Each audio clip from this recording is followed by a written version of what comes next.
LiberalViewer presents.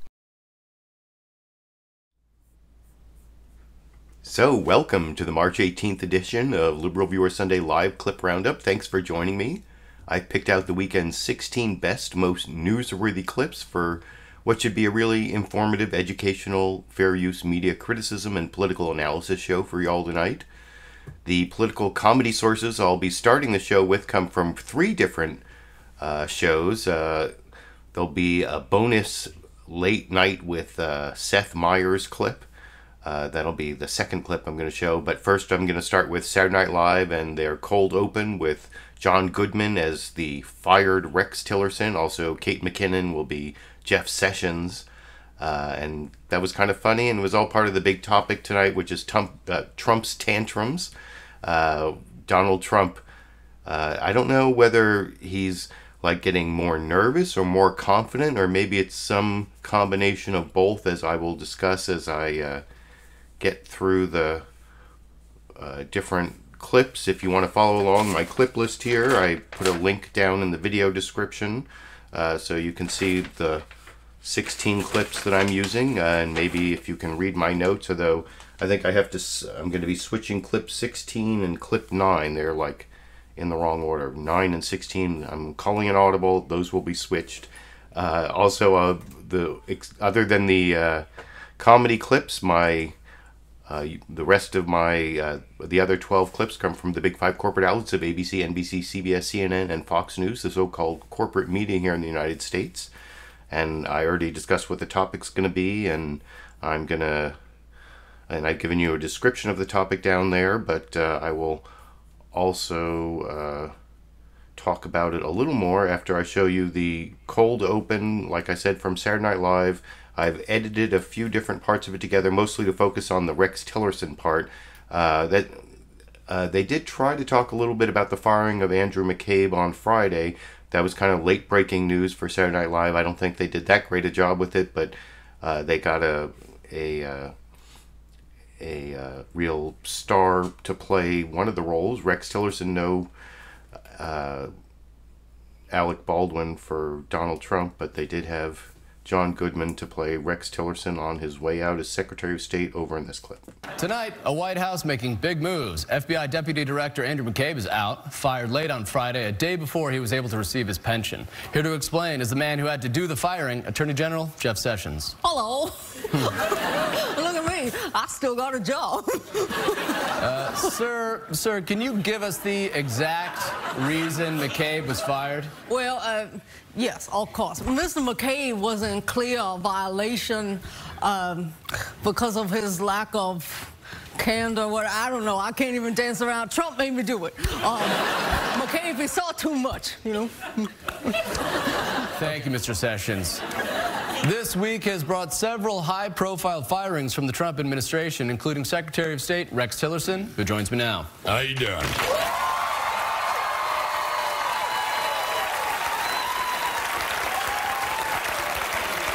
Quite well, sir.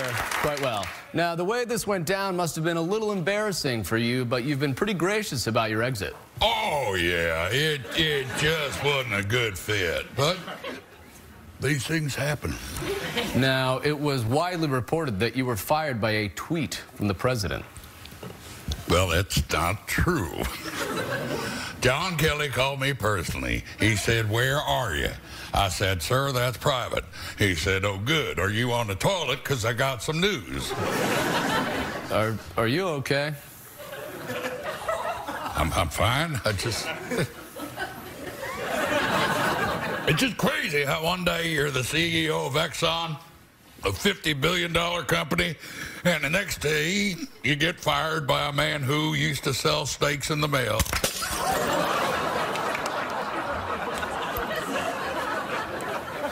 Rex Tillerson, obviously still processing this. Worse. People don't know this, but Trump would line up his staff and use a laser pointer and circle their love handles every day. Wow. Is that really true? Yeah. Okay, gentlemen, any insights into... Trump is a moron!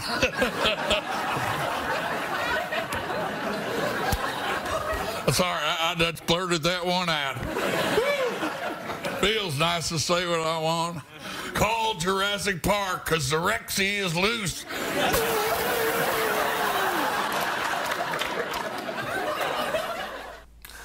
So that Jurassic Park reference, that's going to become important for the next clip I'm going to show you. But I also forgot to mention there was that Fred Armisen cameo there as Michael Wolff, the author of this book. Ooh, I'm going the right, Fire and Fury right here. And I actually put that in there on purpose because though I haven't had a chance to read the whole book, I've read some reviews of the book, and some of the facts haven't.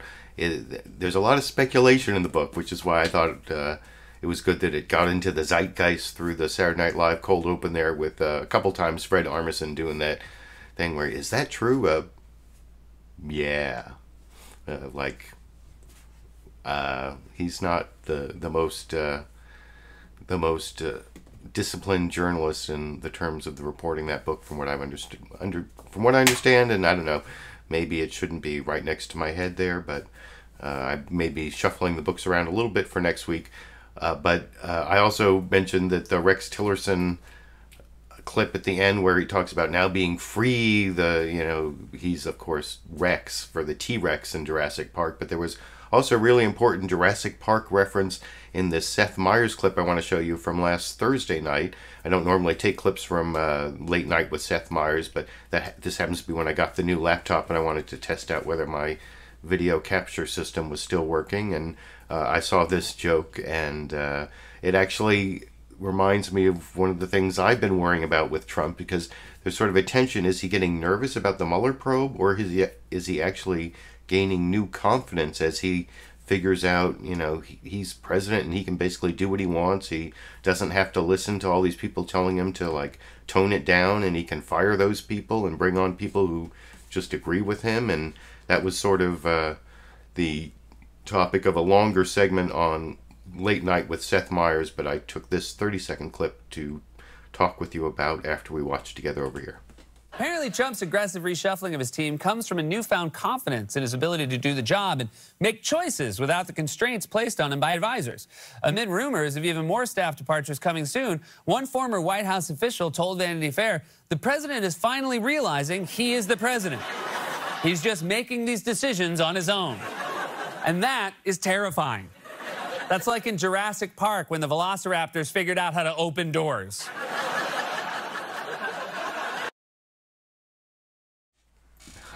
And they actually use a clip from Jurassic Park of the velociraptors learning how to open doors, which I did not include there, because can I really justify that? Or it was actually fair use, or I don't know, does NBC Universal own Jurassic Park? I have no clue, but I did think that made an important point about this could be a really dangerous time for Donald Trump, for those of us who are the victims of the Trump presidency, I guess, where this is the time when Donald Trump could really be both stretching his powers as president and also getting increasingly nervous and paranoid about this whole Mueller investigation, which I will also get to, but I want to show a Weekend Update clip and then a Bill Maher clip about all the shufflings. There's a little bit about the firing of Andrew McCabe you saw at the beginning of that Saturday Night Live clip. That's not in the Bill Maher clip, but here, well, first I'll show the Weekend Update clip, and I'll talk to you about those jokes after we watch them together over here. This week, the national unemployment rate held steady at 4%, while the White House unemployment rate rose to all of them. The crazy thing is I'm starting to feel sorry for all these people Trump is firing, even though I thought they were terrible at their jobs. 6 months ago, could you have imagined thinking, hang in there, Jeff Sessions? The latest victim was former FBI Deputy Director Andrew McCabe, who was fired 2 days before he was set to retire on his 50th birthday, so he couldn't collect his full pension. Damn, man, that's cold. Even the Joker's like, you don't treat people like that. I love that Trump is being extra mean to the FBI guy who's definitely about to testify against him. It's like walking in and announcing to a whole restaurant that you're not tipping anyone before they make your food. President Trump fired Secretary of State Rex Tillerson and replaced him with CIA Director Mike Pompeo. Tillerson will return to his previous job as the Eagle from the Muppets. Insiders are saying that more major staff shakeups could be coming to the White House. Trump is firing people like he's trying to get us under the salary cap or something. It's kind of a little too late. It's like when those Domino's commercials say, at Domino's, we're making some changes. And you're like, yeah, but you're still Domino's. It was reported that Special Counsel Robert Mueller has subpoenaed documents from the Trump Organization. By the way, Trump Organization is maybe the greatest oxymoron in history. Have you ever seen Trump's desk? He's just a full hoarder. Good luck finding Russian evidence under some old McDonald's wrappers, a pile of unsigned non-disclosure agreements, and macaroni Father's Day cards from Eric. Actually, whenever I've seen pictures of Donald Trump's desk in the Oval Office, it seems like it's way too clean, like he never does any actual work there. But I don't know where they got that cluttered desk picture for him. I like the Andrew McCabe firing joke, or the Rex Tillerson firing joke there with the Domino's pizzas. I actually worked as a delivery driver for Domino's for a while, and their pizza is not very good. And I know what Michael Che was talking about when he talked about that advertising campaign from Domino's. You know, we're going to do better now, but yeah, still Domino's. And well, I'm not going to really, I can't really insult a brand in America here, but the other joke that I didn't really like was the one that Colin Jost told at the beginning there, where he was talking about the treatment of Andrew McCabe, and there was like a Heath Ledger Joker reference. That seemed pretty random, and I don't know what that was doing there, but I don't know, is that really such a cultural icon at this point, that that's who you go to for people who treat their employees badly? I guess there's that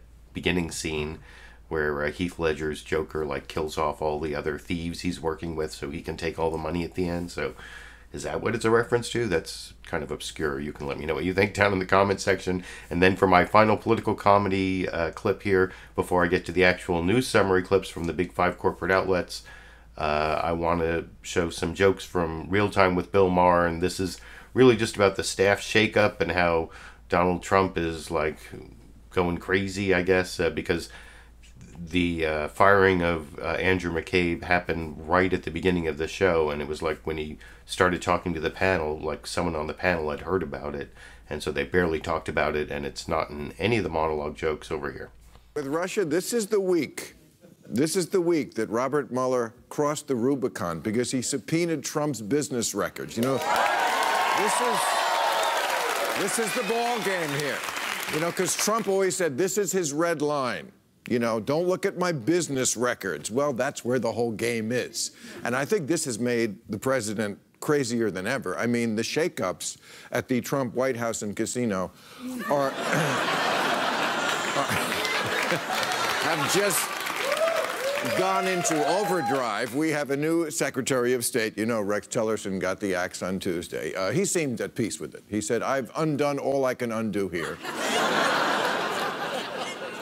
So Rex was replaced at State by the CIA Director, Mike Pompeo, and the new top deputy at State is Heather Nauert, who was used to be on Fox and Friends. And Gary Cohn, who got shit-canned last week as the chief economic advisor, is being replaced by Larry Kudlow, who Trump watches on CNBC. You see a pattern here? Next week, he's replacing Jeff Sessions with Matlock. So it's just who he sees on TV. And that's not all. Other cabinet people, the heads of cabinets who are about to be fired, they say. The housing dude, that's Ben Carson. Veterans Affairs guy is ready to go. National Security Advisor, again, we're going to be without one of those. And the people who remain just switch the jobs. The CIA Director is replacing the Secretary of State. And it looks like the Energy Secretary is going to be replacing the VA Secretary. And he wants the EPA head to be replacing the Attorney General. And Ivanka's replacing Melania. But other than that, there's no turnover. He's not running a government. He's running a temp agency. It's like he's calling a square dance. Swing your partner, do-si-do. Rex is gone. Here's Pompeo. Not normal, young people. Not normal. I don't know why Bill Maher's always talking to the young people, and he's always worried that they're groaning at his jokes and calling them snowflakes if you watch the whole episode.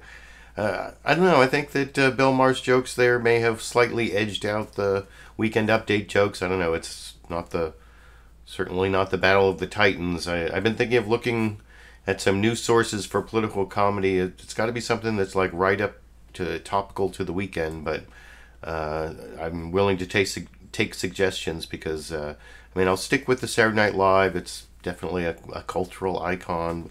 Bill Maher, though, I don't know. I'm starting to worry that the Bill Maher clips are sometimes get a little, I don't know. That, like I said, I think Bill Maher's jokes were better than the Weekend Update jokes, but still, maybe some were good, some were kind of misses. Some hits, some misses. You can let me know what you think down in the comment section. And now I'm going to move on to the actual news summaries of the big topic, the Trump tantrums, or the firings, and then the lashing out at first the firing of Andrew McCabe by Jeff Sessions, which seemed to be part of a big Trump campaign, and then Trump has had this Twitter campaign afterwards attacking the FBI and attacking Robert Mueller, and it looks like a possible constitutional crisis ahead, and that's all covered pretty well, I think, in the 4.5-minute news summary from Chuck Todd on NBC's Meet the Press this morning. First in his introduction, where I think I cut off a little bit of the beginning, but he's quoting this character from the movie Almost Famous, and then he does his introduction and then his pre-recorded video package that I'll discuss with you after we watch together over here. The great character Penny Lane in the movie Almost Famous, though without the jazz hands. It's all happening. Item, Attorney General Jeff Sessions fires former FBI Deputy Director Andrew McCabe, who has been a target of President Trump for months. McCabe, along with former FBI Director James Comey, who Mr. Trump also fired, are the two people best positioned to know whether the president obstructed justice in the Russia investigation. Item. President Trump's attorney, John Dowd, says he wants to see Special Counsel Robert Mueller's probe shut down. Item. President Trump formally joins his legal team's response to the porn actress Stormy Daniels, claiming in court papers that she has violated a confidentiality agreement. But by doing so, the president effectively admits he was a party to paying off Miss Daniels to keep her quiet. Against this flurry of activity over the last 2 days, and that doesn't even include Tuesday's firing of the Secretary of State Rex Tillerson on Twitter, we have a brand new NBC News Wall Street Journal poll with mixed news for President Trump and the Republican Party. On the one hand, the president's numbers are up a notch. 43% approve of his performance, 53% disapprove. A 4-point increase since we tested in January. It's the best Mr. Trump has done in our poll since September. At the same time, though, the Republican Party's numbers have slipped since January. By a margin of 10 points, 50 to 40, voters say they would prefer to see Democrats control Congress. Back in January, the Democratic Party's lead was just 6 points, 49-43. But we begin with the White House's escalating assault on the Russia probe, with President Trump tweeting last night, the Mueller probe should never have been started, adding it was based on fraudulent activities, he claims, and again, he called it a witch hunt. The president is making his most aggressive moves yet to shut down the Russia probe, a dramatic shift in his legal strategy. On Saturday, Mr. Trump's attorney, John Dowd, called on Deputy Attorney General Rod Rosenstein to, quote, bring an end to the alleged Russia collusion investigation manufactured by McCabe's boss, James Comey. The statements from the president and Dowd are the clearest sign yet that the special counsel's job may be in danger after months of dropping hints. I'd like to see it end. Look, the whole Russian thing was an excuse. There is absolutely no collusion. That has been proven. The campaign against Mueller and the Justice Department has been cheered on by Mr. Trump's defenders in the conservative media. If Rod Rosenstein had his way, we wouldn't know about any of these scandals. People now need to be held accountable.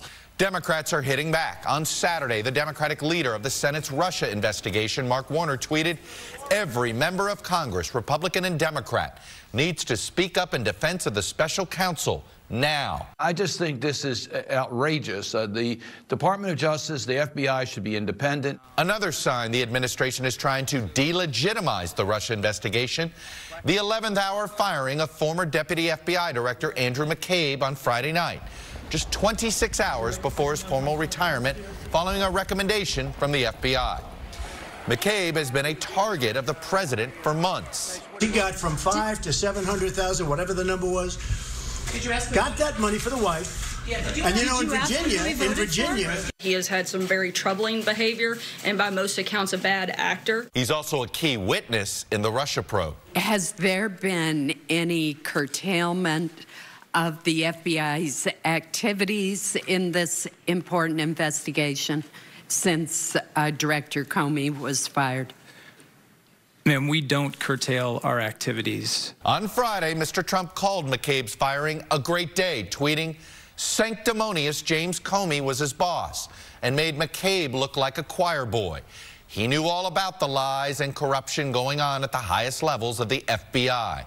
Mr. McCabe is accused in an Inspector General's report, which is not yet public, of not being forthcoming under oath about his decision to let FBI insiders talk to a reporter during the presidential campaign about the investigation of the Clinton Foundation.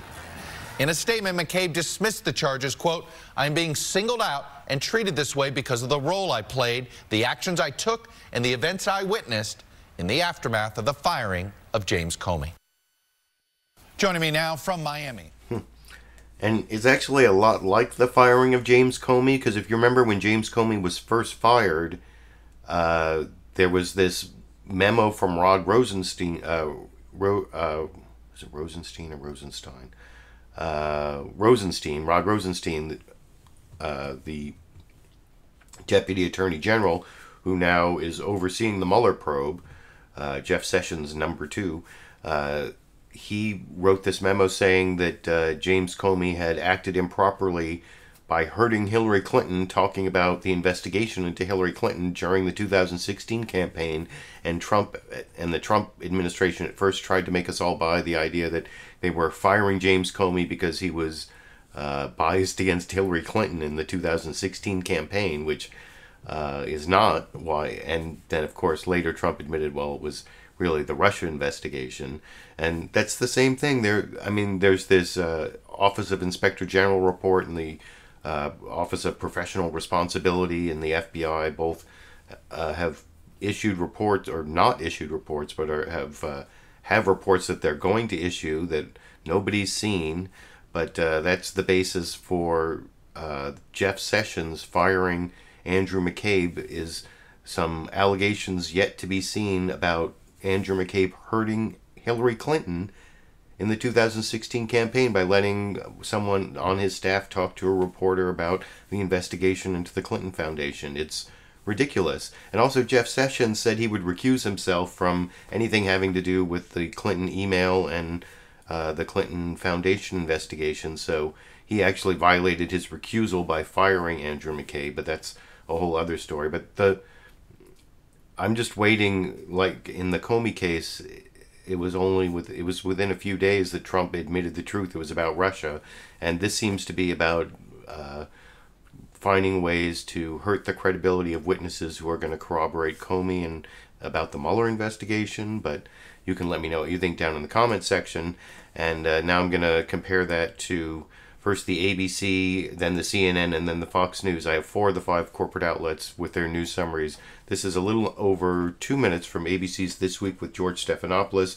George talks about it being a wild week and actually includes the Tillerson thing and the rumors of other firings, and then the McCabe Twitter wars, with a little bit of reporting from ABC's Justice Department correspondent Pierre Thomas at the end of this ABC clip. I will watch with you and discuss with you after we watch it together here. Hope you had a good week. It was another one of those wild ones at the White House. Starting with that tweet fired off by President Trump Tuesday morning sacking Rex Tillerson, a new first, firing as Secretary of State by social media. Behind the scenes, gallows humor from White House aides as they wonder who's next. National Security Advisor, Chief of Staff Take your pick from the cabinet.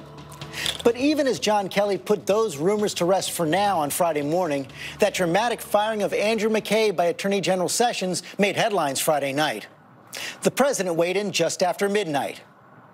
Andrew McCabe fired. A great day for the hardworking men and women of the FBI, a great day for democracy. Sanctimonious James Comey was his boss and made McCabe look like a choir boy. He knew all about the lies and corruption going on at the highest levels of the FBI.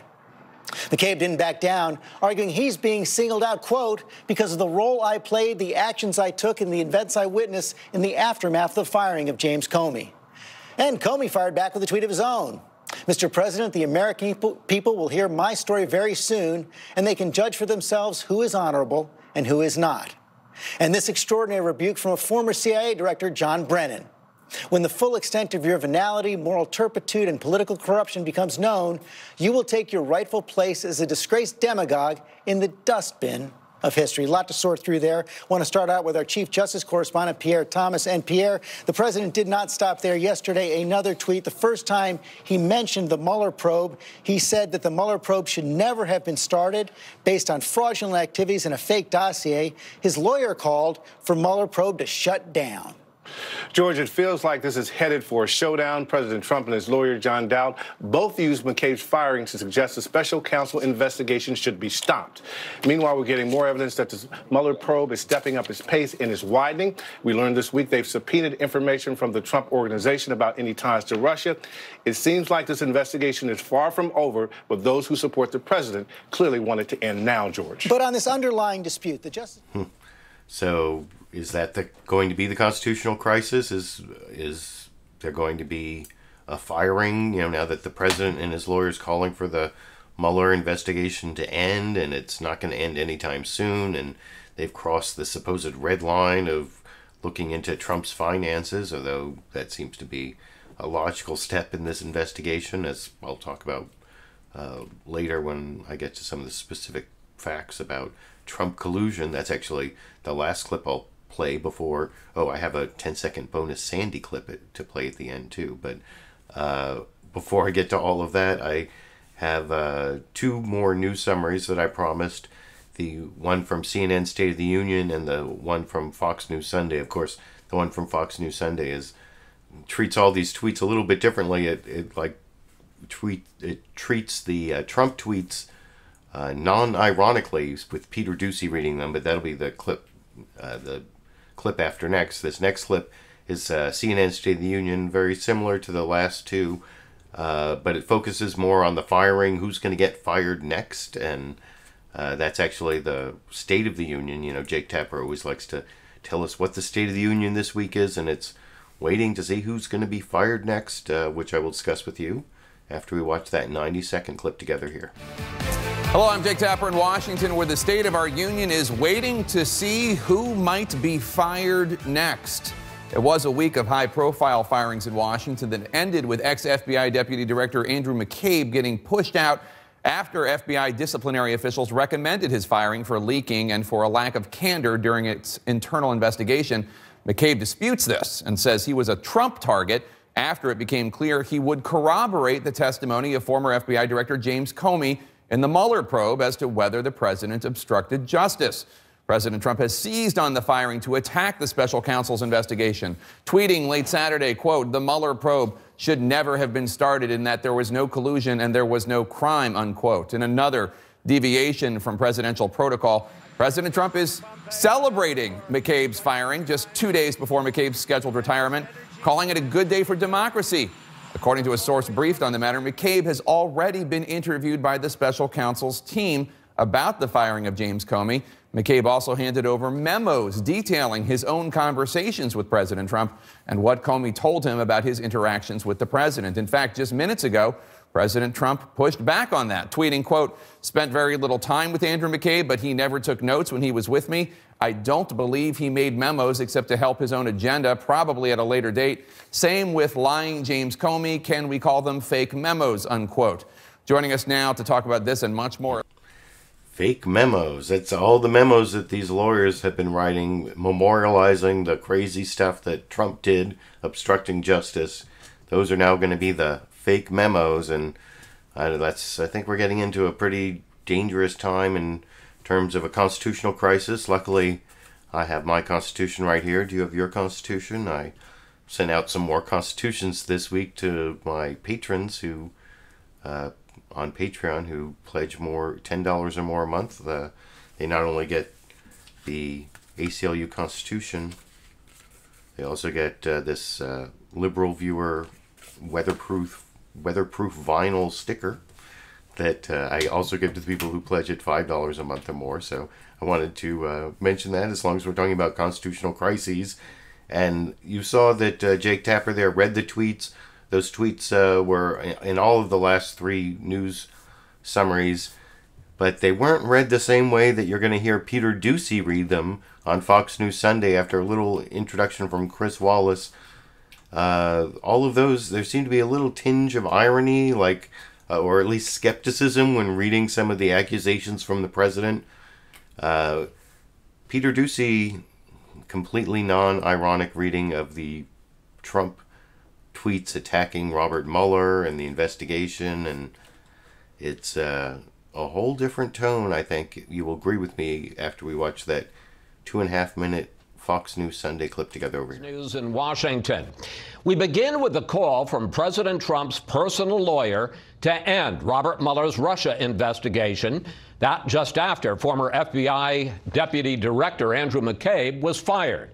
That decision by Attorney General Jeff Sessions will likely prevent McCabe from retiring today with his full pension.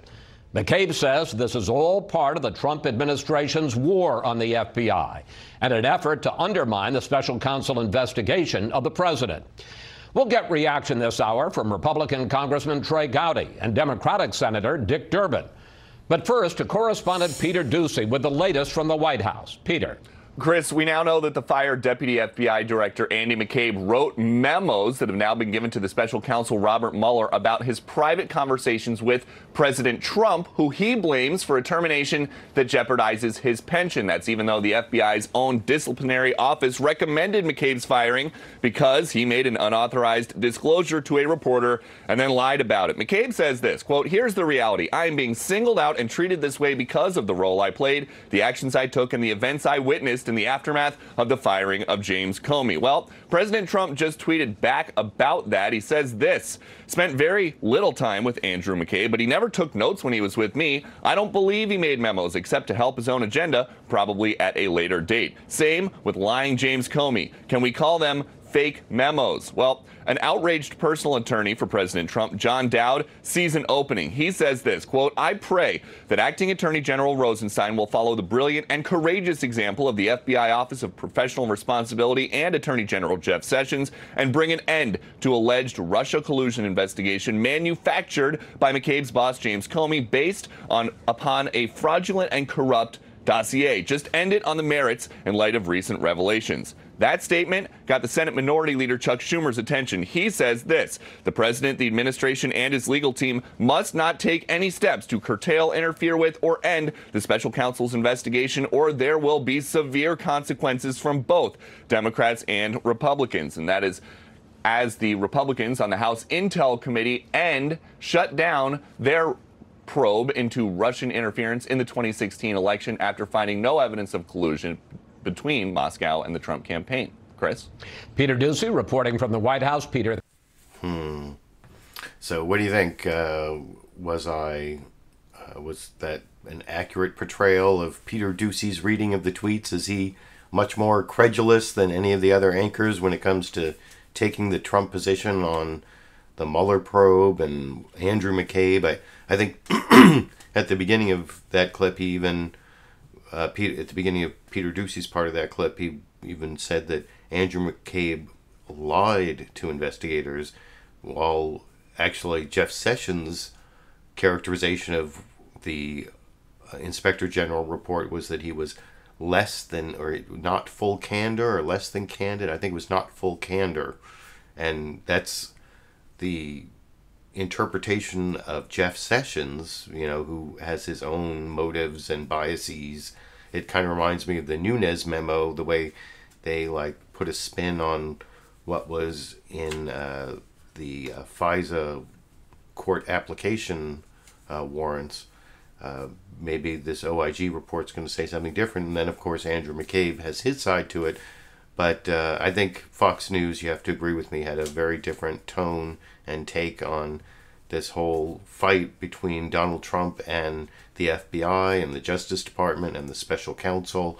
And the constitutional crisis I'm talking about is, what will Congress do if Trump fires Robert Mueller or gets Jeff Sessions to, or it would actually be Rod Rosenstein or Rosenstein. I heard Peter Doocy say Rosenstein, so it's probably Rosenstein. This next clip, actually, if you're following along on the clip list, I know a few of you do, I actually have clip 9 and 16 in the wrong place. This next one is 9, but I'm actually going to play 16, which is a little over, or it's a minute and 20 seconds long. And it's Adam Schiff talking about what if Mueller gets fired? You know, that's the question from George Stephanopoulos. And he assumes or thinks that there will be a constitutional crisis and that Republicans will do the right thing. They won't act like Republicans. They will be acting like members of one of the 3 branches of government. You know, if you look in your Constitution, you got Article 1, the number 1 branch of government is the legislative branch. The executive branch is, that's Article 2, so those 2 articles could be fighting. That's your constitutional crisis, and that's what Adam Schiff seems to think, that Republicans are going to stick with their branch, not their party. And then I'm going to show a bunch of Republicans that make me think maybe, maybe not, but we'll talk about it after we watch the Adam Schiff together, the Adam Schiff clip together here. We've been talking here this morning. The president has continued his series of tweets. Want to pull up the latest attack on Robert Mueller. Why does the Mueller team have 13 hardened Democrats, some big crooked Hillary supporters, 0 Republicans? Another Dem recently added. Does anyone think this is fair? And yet there is no collusion. Of course, Robert Mueller himself was a registered Republican. But we've seen this series of tweets right now, the statement from the Trump lawyer suggesting the entire investigation should be shut down. What would happen if the president made that move? Well, I would hope that it would prompt all Democrats and Republicans in the House to pass an independent counsel law and reinstate Bob Mueller. This would undoubtedly result in a constitutional crisis. And I think Democrats and Republicans need to speak out about this right now. I think, George, you just pointed to the single most important development of the week, and that is, at the same time it's revealed that the special counsel is looking at business records of the Trump organization, and I've always thought the money laundering issue was the most serious. You have the president, through his lawyer, trying to shut down the Mueller investigation and speaking out against special counsel. Members need to speak out now. Don't wait for the crisis. But I would hope that that would be the result, that we would affirm our system of checks and balances and appoint an independent counsel. The president also continually... Adam Schiff thinks that there will be a constitutional crisis and Republicans are going to stick up for Mueller. I don't know. I have a bunch of Republicans here. Not many of them. I mean, Lindsey Graham sounds kind of like that. Maybe Trey Gowdy, although he's leaving. Though they're also all attacking McCabe and the FBI. And here's Marco Rubio is the next clip I'm going to play. And when it comes to the firing of McCabe, he, saying, I wouldn't do it that way, but he's still like standing up for this OIG report he hasn't even read. In the 90-second clip talking to Chuck Todd on Meet the Press, I will talk with you about after we watch it together here. McCabe's firing. Was he treated fairly? I don't like the way it happened. He should have been allowed to finish through the weekend. That said, look, there's an Inspector General report that's due and work that's being done. And after he had retired, if that report would have indicated wrongdoing or something that was actionable, there are things that could have been done after the fact. But, 48 hours to go before retirement, I would have certainly done it differently, given the fact there's still this report out there that hasn't come in. Are you concerned about damage this does to the FBI, to the Office of Professional Responsibility, who apparently made this recommendation, in the Justice Department itself? Yeah, I just don't like this whole, back and forth between the people outside the FBI and in it. These agencies, the FBI, the CIA, I mean, all of these agencies are made up of thousands of people who are out there working every day, you know, the field offices around the country, many of whom are far removed from any of this drama in Washington. They're just out there doing their work every single day. I would hate to demoralize the workforce, and more importantly, I would hate to discourage new people from coming into that. So I just don't like the whole tone. I don't like the fact they're in the news every day. I think both sides of this debate have done this from time to time. There was certainly a lot of criticism of Comey from Democrats when they didn't like how he handled the Hillary probe. So they're not above reproach. There are ways to hold them accountable, but I think we need to be very careful about taking these very important entities and smearing everybody in them with a broad stroke. Now, you're in the Senate Intelligence Committee. Andrew McCabe. So I don't know. He pretty much avoided saying much of anything in that answer, which it seems to be kind of like the Senator Marc or Rubio's specialty there. It was really the tone. He was really worried about the tone, but I'm going to show you some more Republicans who react in different ways that to the firing and also the possibility of Mueller getting fired. But I did see a couple Super Chat contributions along the way.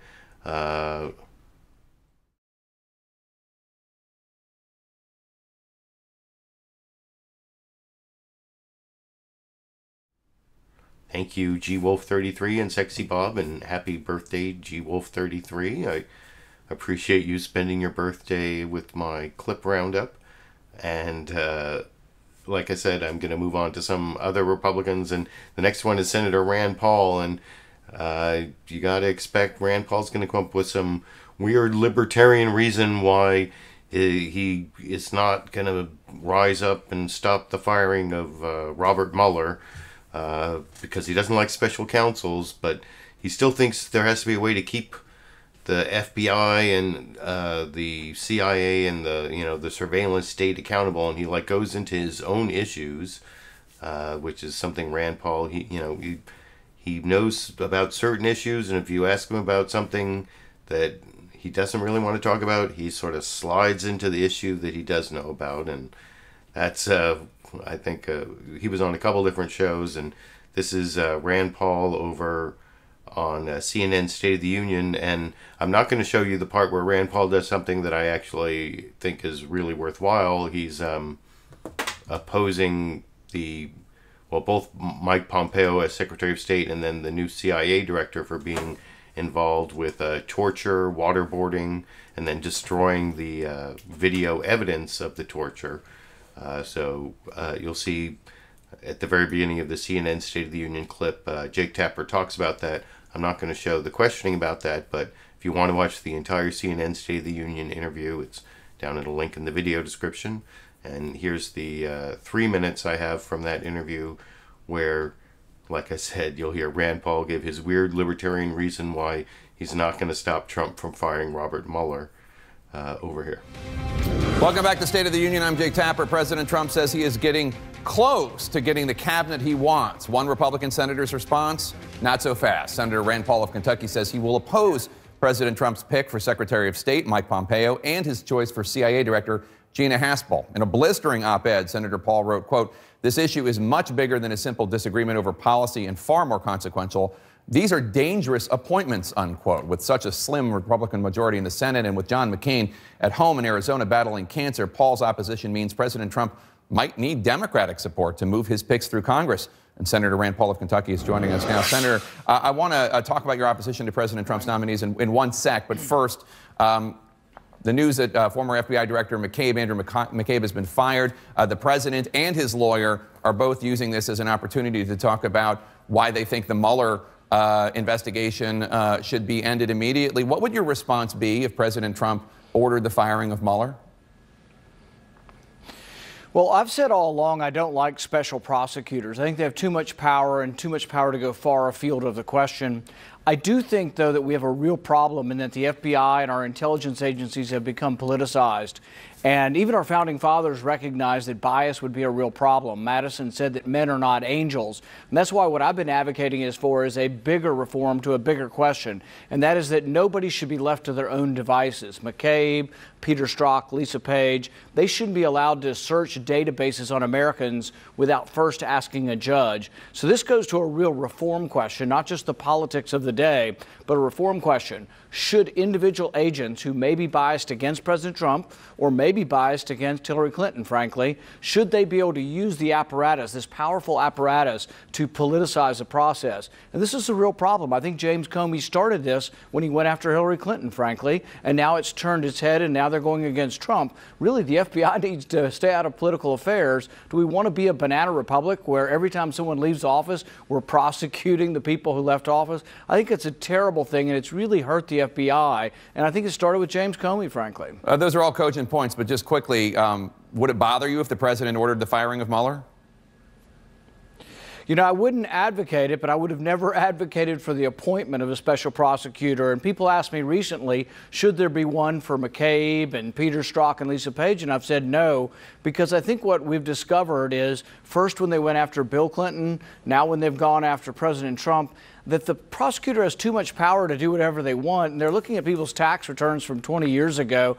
I really think that the power is so unlimited that it's worrisome for the people on the receiving end. I really think General Flynn was treated unfairly. I think Andrew McCabe did worse than General Flynn, frankly. Andrew McCabe lied about doing something illegal. He leaked classified documents. General Flynn apparently did not state the truth about something he did that was legal. So you wonder, how are we going to make this fair? How are we going to make this just? Let's get to those new nominations by the president. So, like I said, weird libertarian reason, or, I mean, there is a problem with having the legislature adopt an independent counsel law, because prosecution is an executive function. You know, we're talking about our Constitution again, and that's why the Attorney General is appointed by the President. The President can fire the Attorney General and pretty much anyone in the executive branch, and that's why I think the best way to do it may actually be the way it was done with Robert Mueller, which is to have clear conflict rules. And if there's a conflict, you set up a separate office, like a special counsel. And I don't know, maybe it's because I'm really familiar with that. I used to be a public defender, as I've talked about every now and then. Public defenders represent people who are accused of crimes who can't afford an attorney.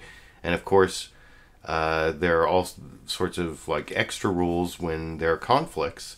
Like, for example, co-defendants. You can't have the same lawyer representing two co-defendants who have differing interests. And so, like here in California, in one county where I worked, there was not only an office of the public defender, but then there's like a special public defender that just takes the conflict cases, so that they're working out of separate offices. There's no collusion, I guess. And then in Missouri, they actually would, since they were separate, offices were separated by county within a state system, they'd have people come from outside the county to take the conflict cases. And so, I mean, that's something that happens a lot in the legal profession, that there are ways of creating an unconnected office to take care of a conflict. And if even Jeff Sessions could figure out that he had to recuse himself on this whole Russia investigation, and I don't see Jeff Sessions as the most ethical or professional Attorney General we've ever had, but if even he could figure it out based on the recusal rules, then maybe this way actually works. And so that's my criticism of what Rand Paul said there. And now I want to go to the one senator who seems to think that there actually would be a pushback from Republicans. They would take their institutional role as part of the Article I legislature against the Article II overreach of the president. And here's Lindsey Graham talking about that constitutional crisis, talking to Jake Tapper on CNN's State of the Union this morning over here. The president's personal lawyer, John Dowd, told CNN yesterday after McCabe was fired, quote, "Speaking for myself, not the president, I pray that Acting Attorney General Rosenstein will follow the brilliant and courageous example of the FBI Office of Professional Responsibility and Attorney General Jeff Sessions and bring an end to alleged Russia collusion investigation manufactured by McCabe's boss, James Comey, based upon a fraudulent and corrupt dossier just ended on the merits in light of recent revelations." Obviously, there's a lot to fact-check in there that I'm not going to spend the time doing, but a lot of questionable assertions. But since then, the president has tweeted this morning and last night questioning Mueller's team, saying that, quote, "the Mueller probe should never have been started." You have said in the past that if President Trump were to order the firing of Special Counsel Mueller, that would, quote, "be the end of Trump's presidency." Are you worried or concerned at all that he's preparing to fire Mueller? Let me be really clear about this. What Mr. McCabe did has absolutely nothing to do with the Mueller investigation. The dossier, I think, was mishandled by the FBI. I think was inappropriately used and presented to the FISA court. That's a separate issue than the Mueller investigation of the Trump organization regarding Russia. They're separate in time. They're not connected in any way. The only reason Mr. Mueller could ever be dismissed is for cause. I see no cause when it comes to Mr. Mueller. He needs to be able to do his job independent of any political influence. I pledge to the American people as a Republican to make sure that Mr. Mueller can continue to do his job without any interference. I think he's doing a good job. And everything about McCabe and the FBI handling of the dossier has nothing to do with the Russia investigation regarding Mr. Mueller. Are you worried that the president is preparing to order the firing of Mueller? It sure looks that way from his tweets. Well, as I said before, if he tried to do that, that would be the beginning of the end of his presidency, because we're a rule of law nation. What I saw at the FBI and the Department of Justice regarding the dossier really bothered me. It was a paid political document, unverified, used inappropriately by the court. The two FBI agents investigating Clinton had a bias against Trump in favor of Clinton. All that needs to be looked at. That's why I want a separate second special counsel. But when it comes to Mr. Mueller, he is following the evidence where it takes him, and I think it's very important he be allowed to do his job without interference, and there are many Republicans who share my view. In addition to Russia's recent nerve... Well, he says there are many Republicans who share his view on Mueller, and he says it would be the end of his presidency or the beginning of the end of his presidency if Trump fired Mueller. I hope that's true, but I'm not convinced based on all the Republicans I've been watching. And even Lindsey Graham, despite saying those things, also spent a bunch of time attacking the FBI and saying they were biased against Trump and that they had to be investigated for, you know, this whole, you know, Nunes memo, FISA warrant. And I just haven't seen the real evidence. Not that I'm a big defender of the FBI and the surveillance state. I'm sure that they breach the privacy rights of Americans all the time, but it seems to me like this has got to be not that big. I mean, I haven't seen the real evidence there, not like the collusion that I'll talk to you about a little bit at the end of the program when I show the final Adam Schiff clip. But I want to show this Trey Gowdy clip talking about how there's more than just collusion. He's not quite as good as Lindsey Graham, but Trey Gowdy is leaving the House of Representatives, and he's trying to seem less partisan. He used to be really partisan in like the Benghazi investigation, but I think he wants to be a judge now, so he's trying to show that he is not so partisan. Maybe he can be above politics, but so he tells the president and his lawyer that they should try to act like people who are innocent at least, but then he also talks about some of the same stuff you heard from Lindsey Graham, which I will talk about with you after we watch that 2.5-minute clip from Fox News Sunday this morning over here. Begin by getting your reaction to President Trump's lawyer calling for Rod Rosenstein, the Deputy Attorney General, to end the Mueller investigation. Do you support that? I don't, and I think the president's attorney, frankly, does him a disservice when he says that and when he frames the investigation that way. Chris, if you look at the jurisdiction for Robert Mueller, first and foremost, what did Russia do to this country in 2016? That is supremely important, and it has nothing to do with collusion. So to suggest that Mueller should shut down and that all he is looking at is collusion, if you have an innocent client, Mr. Dowd, act like it. Russia attacked our country. Let Special Counsel Mueller figure that out. And if you believe, as we found, there's no evidence of collusion, you should want Special Counsel Mueller to take all the time and have all the independence he needs to do his job. But, Congressman, it does not appear that John Dowd, the president's lawyer, is freelancing, is going off by himself here. The president has been on a tweet storm this morning. I just want to put up one of his latest tweets, and for the first time he's going after Mueller by name. Here it is. Why does the Mueller team have 13 hardened Democrats, some big crooked Hillary supporters, and 0 Republicans? Another Dem recently added, does anyone think this is fair? And yet there is no collusion.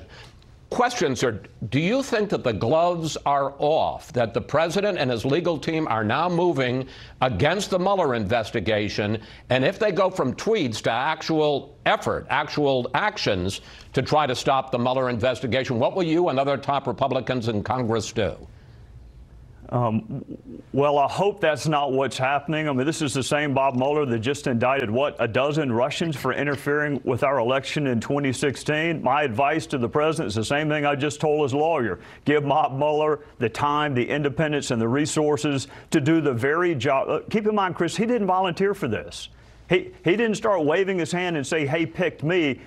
A Trump-nominated Rod Rosenstein is who picked Bob Mueller. So give him the time, the resources, the independence to do his job. And when you are innocent, if the allegation is collusion with the Russians and there is no evidence of that, and you're innocent of that, act like it.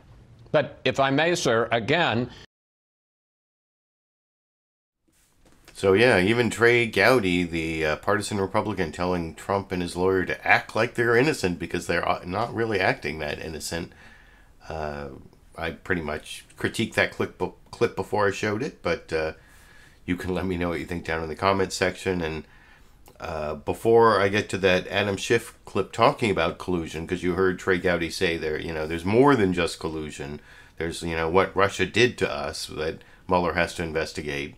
And, they're the Russians he indicted and all that. But there actually is some evidence of collusion, even like new evidence of collusion that, like I said, this Adam Schiff clip that I'm going to play at the end we'll talk about. But before I get to that, I have a couple more random Republicans. First, Bob Corker, actually, this is more about the danger of Donald Trump being more confident, being the velociraptor who's learned how to open the doors from the Seth Meyers clip I showed near the beginning. This is Bob Corker actually saying that he thinks one of the things that's going to happen in May before this whole North Korea one-on-one with Kim Jong-un, that one of the reasons Trump got rid of Tillerson, and Trump even said they disagreed on Iran, that Trump's going to pull out of the Iran deal. And I remember last week I showed Mike Pompeo talking about how they have to make a better deal with North Korea than they made with Iran, even though North Korea has atomic bombs, has H-bombs, has like thermonuclear bombs, and is just a few months away from being able to put them on missiles that can hit any city in the United States. Iran doesn't even have any bombs, not even like fission bombs. Never mind the fusion bombs. It doesn't have the fission bomb. It's still maybe a year, something like that away. And so the Iran deal stopped them without a bomb. They're going to scrap that deal and hope to get a better deal from North Korea. I don't know. That's what's really dangerous in the world right now. And Bob Corker is one of those people who used to argue that scrapping the Iran deal would make the North Korea deal harder to get, because why would North Korea make a deal with us if we're scrapping the one with Iran? But then for some like inexplicable reason, maybe because he's leaving the Senate, he says, I used to say that, but that's kind of stupid. Over in this clip. The Iran deal will be another issue that's coming up in May, and right now it doesn't feel like it's going to be extended. I think the president likely will move away from it unless our European counterparts really come together on a framework, and it doesn't feel to me that they are. Now, as we get within 2 weeks of the May 12th date, that could change. You think the president's going to pull out of that Iran deal on May 12th? I do. Now you have this timeline in May where you could see the U.S. pulling out of a nuclear deal with Iran at the same time it's starting to negotiate with North Korea about its nuclear program. Do you think it makes things harder to get anywhere with North Korea? I don't. I mean, I know people... You don't think they're related? I don't. Look, I have used that argument, okay? But at the end of the day, I think this whole situation with North Korea and the way that it's shaping up right now, as I mentioned, is somewhat unorthodox. And I think you're dealing with a a leader there that probably doesn't think the same way that other countries and their leadership might. So I'm not sure that it's going to end up having a detrimental effect. Do you think the president should sit down with Kim Jong-un? I don't know. I think that North Koreans have proven to be pretty irrational actors when it comes to negotiating. So I think that was pretty disingenuous of Bob Corker. I don't know why he's abandoning his previous position. It was a good question from Margaret Brennan and got that admission from Bob Corker, and that's why I wanted to show that clip there. And I have one more Republican before I get to Adam Schiff explaining some of the most recent evidence of possible collusion between Russians and the Trump campaign. But before I get to that, here is a Trump administration official, Legislative Affairs Director Marc Short, also talking to Margaret Brennan on Face the Nation.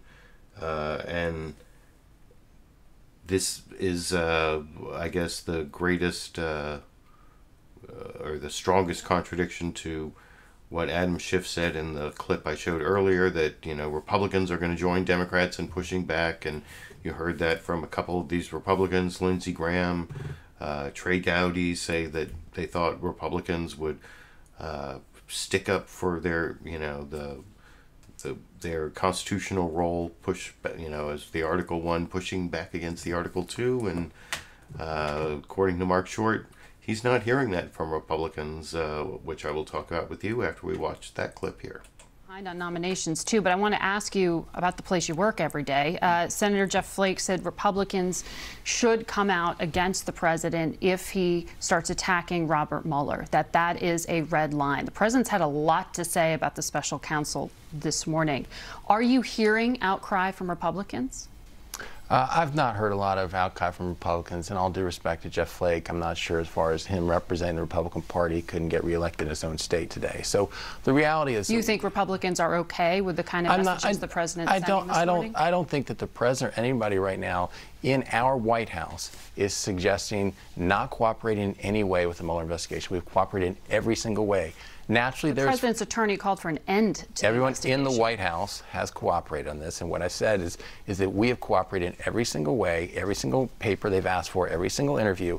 And I think the reality, Margaret, is that yes, there's a growing frustration that after more than a year and millions of dollars spent on this, there remains no evidence of collusion with Russia. The investigation's ongoing. Of course it is. It's ongoing over a year, and it's been ongoing also in both the House and the Senate doing their own independent investigations, where the House has concluded there was no collusion. I think at some point the American people are owed an answer to say, okay, if there was no collusion, how much longer will this drag on? Well, that is why the Justice Department put that special counsel in place, saying that the American people deserve an answer to that question of what Russia's influence was. So in these public statements, isn't the president appearing to discredit or attempt to discredit the outcome of that? I think the president's expressing his frustration, which I think is well warranted and merited. As I said, there has been no evidence whatsoever of collusion. There's been millions and millions of dollars spent at taxpayer expense trying to uncover this.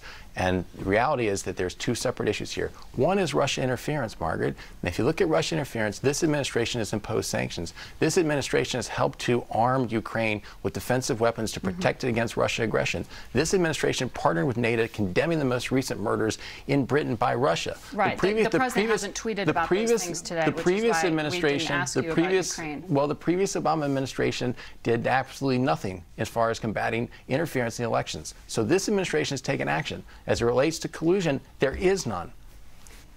How's morale at the White House? We know that. So there's a lot of inaccuracies, false statements in that Marc Short clip there. The no collusion thing is what I'm going to talk about momentarily, but I mean, I would not doubt that one thing in there is true, that the president is frustrated, that he's frustrated by the Mueller investigation, but frustrated because there's no collusion or no evidence of collusion, no possibility of collusion. Well, there's the June 9th, 2016 Trump Tower meeting between Donald Trump Jr. and various Russians to get dirt on Hillary Clinton. That's old news. And there's a bunch of other pieces of evidence, but the couple that I want to focus on is this clip from Adam Schiff I actually have it marked as clip 9 here, but I played clip 16 in the spot of clip 9 before, and now clip 9 is the last clip before the bonus Sandy clip that'll be 10 seconds at the end. But this is Adam Schiff talking to George Stephanopoulos about two areas that may be great sources of collusion between Russia and the Trump campaign.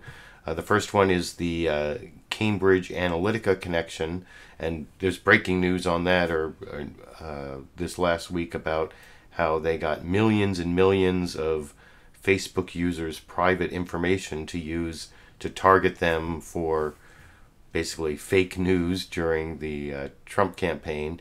And then there's this Trump Tower deal that this strange character, Felix Sater, who I saw interviewed on All In with Chris Hayes on Friday in a more extended manner.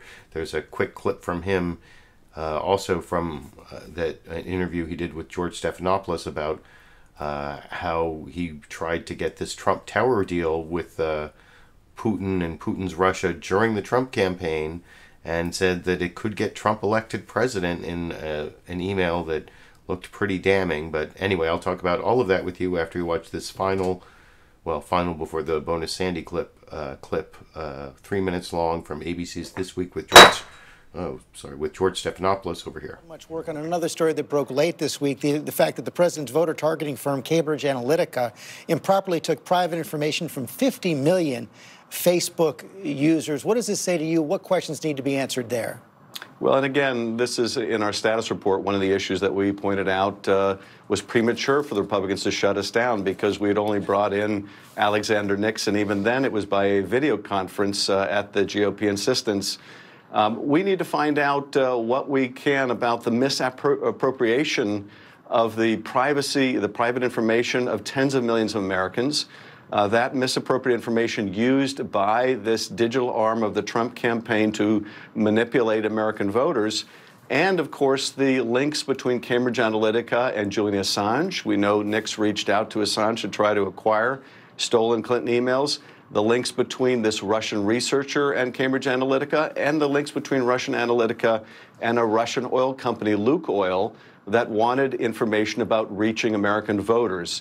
All of that needs to be investigated, and the premature conclusion of this investigation doesn't allow us to do our job. We mentioned those subpoenas to the Trump Organization earlier this week. As that was happening, I was sitting down with the president's business partner on the proposed Trump Tower in Moscow, Felix Sater.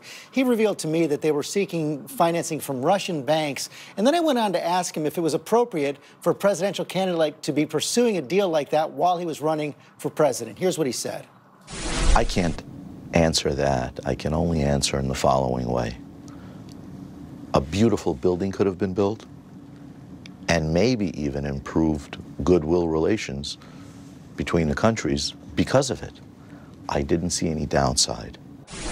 He's still hoping, actually, that that tower can be built. You mentioned your concerns with money laundering. Did you come across any information in your investigation, and I know the House Intelligence Committee spoke with Felix Sater, that would raise questions about this attempt to build a Trump Tower in Moscow?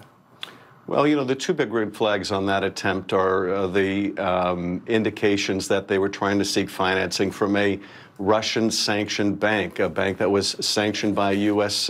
policy, U.S. government, but also the fact that they were concealing this transaction. The candidate Trump was saying he had no business interest in Russia. And if he's seeking to make a bunch of money in Russia during the presidential campaign, and it certainly looks like his campaign chairman, Paul Manafort, was likewise seeking to make money, was that influencing candidate Trump's policy? Does it influence President Trump's policy now? That issue, as well as whether Deutsche Bank was using Russian money, laundering Russian money for the Trump Organization, needs to be investigated, because if these are levers that the Russians can still use over the President of the United States, it would be negligent with our national security not to find out. Finally, sir, on Andrew McCabe, does the fact... So for anyone who says no evidence of collusion, I mean, maybe there's no proof of collusion beyond a reasonable doubt, or there's more that needs investigating, but no evidence of collusion? I don't think so. I think Adam Schiff proved that pretty clearly, and like I said, that was the last of the news clips for tonight. When I tried to start my show earlier, before I had to download new like $350 upgrade to my Wirecast software before I could actually get it to work with the new Mac OS Sierra that came with my new laptop. Everything's all new, and I had to figure out all the connections. I thought it was all ready to go, but then it like crashed when I pressed the stream button. It was like there was no way for me to know until I tried to start the show that it wasn't working. So I apologize to the live viewers who showed up at 7:15 p.m. Pacific. I didn't start till 10 p.m. and so this is actually Sandy settling in for the show before 7:15 p.m. 10 seconds for the Sandy fans out there before I go tonight.